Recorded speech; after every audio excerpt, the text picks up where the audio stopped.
என்னை காக்க வச்சு பார்க்கறதுல அலாதி பிரியம். ஒரு ஃபோன் கூட பண்ணல. வரட்டும் பேசிக்கிறேன். இல்லை பேசவே போகிறது கிடையாது. வரட்டும்.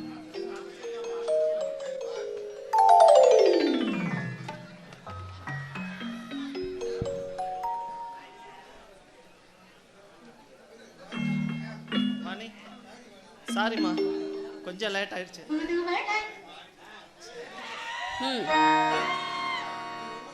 நீங்க ஒன்றும் என்கிட்ட சாரி சொல்ல வேணாம். இல்லைம்மா, வர வழியில் ஒரு சின்ன பிரச்சனை, அதான் லேட்டு. உங்களுக்கு ஊர் பிரச்சனை தான் பெருசா போயிடுச்சு. உங்களுக்காக ஒருத்தி காத்துட்டு இருப்பாளுங்கிற பயம் உங்களுக்கு கொஞ்சம் கூட இல்லாம போயிருச்சு. வாணிக்குட்டி, நீ என்ன சிங்கமா புலியா? என் அழகு தேவதையை பார்த்து பயப்படணும் இந்த பூமியில் உண்டா? போதும் உங்க பேசால அப்படியே சமாளிக்காதீங்க. கண்ணே, கண்ணின் மணியே, மணியின் ஒளியே, ஒளியின் விழி, விழியின் பார்வையே, பார்வையின் பொருளே, பொருளின் அமுதமே, அழகின் சிறப்பே,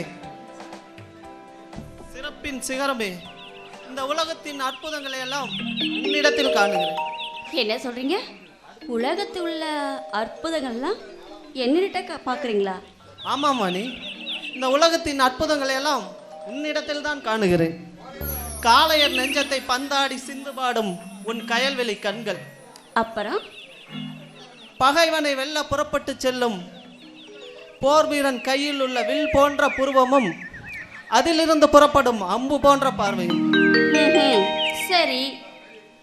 பாண்டிய கடலிலே குளித்தெடுத்து வந்து முத்துக்களை அள்ளி கோர்த்து வைத்த உன் பற்கள், சோழ நாட்டு காவிரியின் நீர்வளத்திலே விளைந்து செக்கச்சி வந்து கனிந்திருக்கும் உன் கோவை கனி போன்ற உன் இதழ்கள், அப்புறம் இரும்புதோர்க்கும் புகழ் படைத்த எங்கள் சேலத்து மாங்கனிகள், அங்கே உன் கன்னங்கள். பிறகு தனக்கென்று காதல் யாரும் கிடைக்காத காரணத்தால் வானத்திலே அங்கும் இங்கும் அலைந்து வட்டமிடும் கருமேகம் போல் உன் கூந்தல். சரி. வானுக்கும் பூமிக்கும் பாலம் கட்டிய வானவில்லை போல் உன் உடலுக்கும் தலைக்கும் பாலம் கட்டிய சங்கு போன்ற உன் கழுத்து. இரவு நேரத்தில் சூரியனை கண்டு உறவு கொள்ளாத காரணத்தால் மூடியபடி காட்சி தரும் தாமரை மொட்டு போன்ற உன் மார்பு. காற்றடித்த திசையெல்லாம் அங்கும் இங்கும் அசைந்தாடும் கொடி போன்ற உன் இடை. அப்புறம்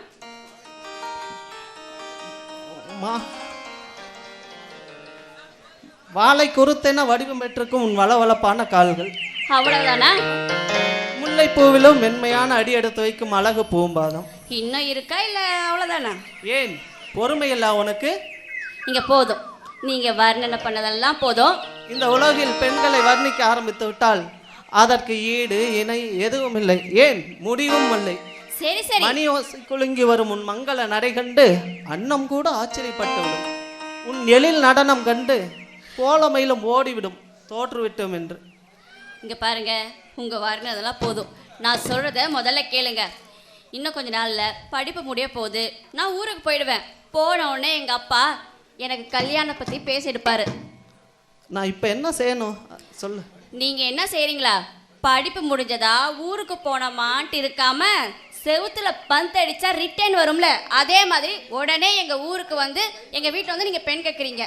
அது இருக்கட்டும் வாணி, என்ன உங்க அப்பா மாப்பிள்ளை ஏத்துக்குவாரா? ஏன் ஏத்துக்க மாட்டாரு? எனக்கு பிடிச்சவர் இவரு தான் சொன்னா கண்டிப்பா எனக்கு கல்யாணம் பண்ணி வைப்பாரு. நீங்க கவலைப்படாதீங்க வாணி.